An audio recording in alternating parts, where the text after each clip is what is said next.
Bonjour et bienvenue sur la chaîne du collectif CAP. Alors ça fait très longtemps qu'on n'avait pas fait de vidéo sur cette chaîne YouTube et c'est le moment de refaire des vidéos format long pour faire des analyses plus profondes sur certains sujets. Et aujourd'hui on va encore revenir sur le sujet de la dernière vidéo de Charlie Danger pour parler plus précisément des sites qu'on appelle tube. Ici, comme vous pouvez le voir, il n'y a pas de budget, il n'y a pas de sponsor, il n'y a pas de collaboration commerciale. Bon, déjà, tout d'abord, qu'est-ce que c'est CAP? CAP, c'est un collectif de survivantes de la prostitution, du porno, mais aussi de féministes. Le but de CAP, c'est de sensibiliser les gens à la réalité du système prostitutionnel. Et donc, du coup, de débunker tous les mythes autour de cette industrie. Et aujourd'hui, on va débunker un nouvel argument. C'est celui de dire que de rendre éthiques les sites dits tubes, ce serait une solution. Alors que pas du tout. Et ça n'est même pas dans les revendications des dits TDS. Et oui, j'avoue, je trouve ça très drôle, car généralement, ces personnes qui se revendiquent être des soutiens de TDS ne se sont en réalité jamais penchées sur leurs revendications. C'est un peu ridicule, non? Pour comprendre ces revendications, il faut remonter plusieurs années auparavant, lors de la création des gros sites comme Pornhub. Avant, le porno, c'était une niche. Ça veut dire que pour accéder au porno, il fallait aller soit acheter des magazines ou des cassettes en kiosque, soit aller dans des sex shops. Le porno, c'était absolument pas accessible à tout le monde, à grande échelle, comme on peut le voir maintenant. C'était des productions, et du coup, quand on achetait du porno, l'argent revenait direct aux productions. Mais dans les années 2000, Internet et la création des sites format YouTube, des espaces où on partage librement des vidéos, ça veut dire du streaming, ont complètement transformé l'industrie et complètement détruit les productions. En rendant accessible et gratuit absolument tout type de contenu porno, n'importe comment, n'importe quand, par un instrument que tu as tout le temps dans ta poche, ton téléphone. Il fut un temps où le porno était une industrie lucrative pour la plupart des personnes concernées. Comprenez bien qu'on parle là des proxénètes, appelés réalisateurs, pornocrates et autres intermédiaires. Les magazines porno étaient des machines à profit fiables. Les réalisateurs vivaient comme de grandes célébrités. Dans ce milieu-là, certaines rares actrices devenaient multimillionnaires, mais aujourd'hui, le porno est une industrie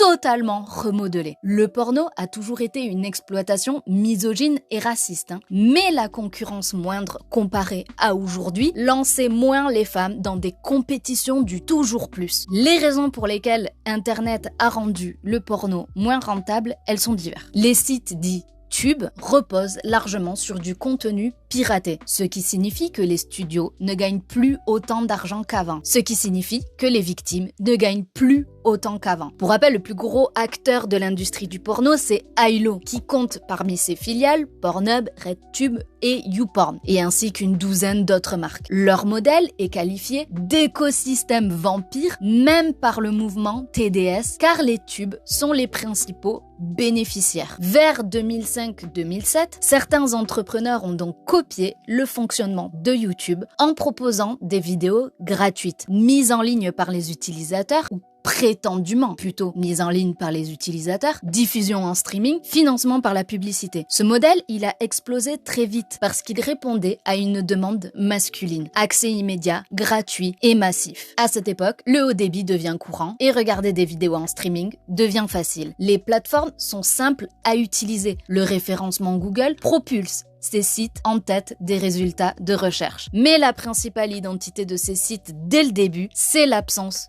de régulation. Les tubes ont prospéré dans un flou juridique total. Ils hébergeaient, et hébergent encore, des contenus où ils ne vérifient pas l'âge, les types d'actes, la violence, les scénarios, le consentement, ni les droits d'auteur. C'est pour ça que c'est si difficile 20 ans après de lutter contre, parce qu'on a été trop laxiste. Les vidéos étaient piratées depuis des productions dites professionnelles. C'est ce piratage massif qui leur a permis de grandir aussi vite. D'un coup, les hommes d'il y a 20 ans se sont retrouvés avec une quantité massive de porno à disposition. On parle là de millions de vidéos. Leur logique repose sur l'économie de l'attention. Attirer un maximum de trafic, afficher des publicités souvent très intrusives et violentes, construire une base de données colossal de vidéos, volées évidemment, et vendre ensuite des abonnements premium ou des espaces publicitaires. Plus ils ont de contenu, plus ils gagnent de l'argent, qu'il soit légal ou non. Ils s'en foutent. Pornhub a été créé pour créer de la quantité. C'est ça, le leitmotiv. Pornhub n'a jamais été créé sur une base de mise en valeur de cette industrie. C'est une grosse poubelle, quoi. Revendiquer vouloir rendre Pornhub éthique, c'est comme vouloir transformer une poubelle en panier de rangement. Ça n'a pas de sens. Les tubes ont cassé cette économie. Quand tout devient gratuit, les studios ne vendent plus de DVD, les piratages tuent les sites payants des productions porno. Oui, ils essayent quand même. Les revenus s'écroulent en quelques années. Les tubes ont capté l'argent en revendant des contenus qu'ils ne produisaient pas. Et ça a créé une pression à produire plus pour gagner moins. Le porno, c'est devenu encore plus précaire, plus violent et de plus en plus tourné vers des pratiques choc pour attirer les clics. Mais ne vous y trompez pas, avant, c'était pas mieux. C'était aussi violent, raciste et classiste. Ça n'a jamais été une industrie éthique. Les tubes ont repris la racine merdique de cette industrie pour en créer quelque chose de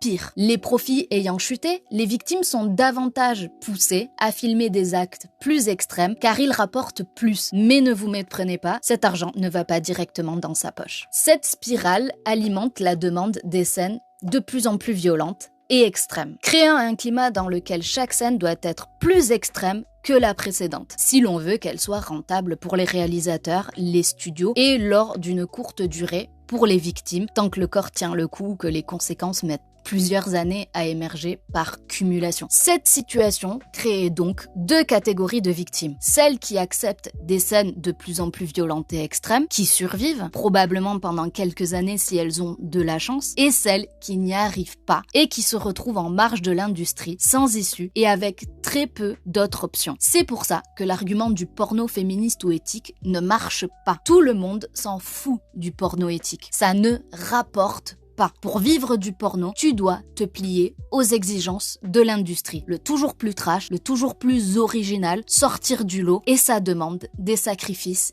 immenses. Les plus grands tubes ont été rachetés ou regroupés dans des conglomérats, comme Ailo. Ils ont fini par contrôler la diffusion, imposer les prix, écraser toute concurrence, et les petits studios ne peuvent pas survivre face à ces plateformes gigantesques. Les sites dits tubes ont aussi eu un impact sur nous. Aujourd'hui, ces sites prennent tellement d'espace qu'ils ont volé et manger nos imaginaires sexuels. Plus aucune génération ne se construit son imaginaire sexuel lui-même. Et ça, c'est super grave. Donc quand vous entendez des TDS crier le slogan « Paye ton porno », c'est de cette situation qu'on parle. Mais les TDS luttent contre Pornhub pour une question de pognon, pas pour une question d'éthique. En tant que critique radicale de cette industrie, je peux le dire, leur revendication ne prend pas en compte l'entièreté du problème de cette industrie. Elle ne dénonce pas le conditionnement, le système de violence et le capitalisme. Payer son porno, ça revient quand même à payer une exploitation. Une femme qui doit se plier aux exigences et à l'horreur de cette industrie pour survivre. C'est toute l'industrie qui est à jeter. Un contrat qui te dicte quand,